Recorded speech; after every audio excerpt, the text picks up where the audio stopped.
Diary of Wimpy Kid's new movie is here, but you may have noticed something. There's a lot missing.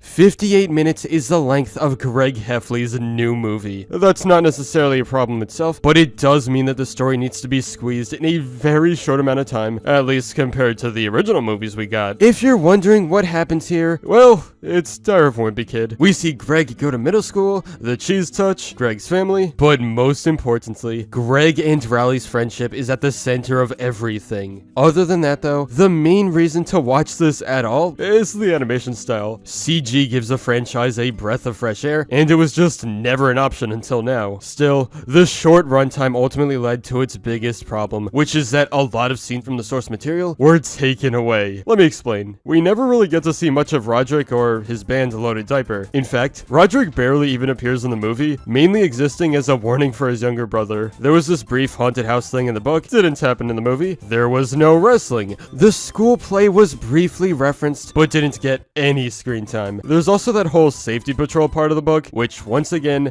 doesn't appear in the movie. A bunch of smaller gags were also cut, like, come on, it's a crime that this wasn't included. Do you have anything you want to say to women for having owned this offensive magazine? I'm sorry, women. With a runtime of 58 minutes, all of this was bound to happen. I do think the overall movie is solid, but its length means that it doesn't have enough time to develop the world and characters of this book. People who don't know much about Wimpy Kid will undeniably come across this movie at some point. To those guys, it'll be hard to get attached to these characters. We don't have enough time to develop Greg and Rowley's friendship, so their breakup isn't as emotionally satisfying. We don't get to see more of the middle school and its miscellaneous events, making it feel more like a cheap set piece, and nothing else. Diary of Wimpy Kid has always been a series about the mundane life of an average kid, but the world he lives in is full of life, and is a believable place. You don't get much of that in the new animated movie. Now, while the movie cuts a decent chunk of the story, I can kind of see Disney's perspective. Wimpy Kid is a household name, meaning you should already have established knowledge about this universe, right?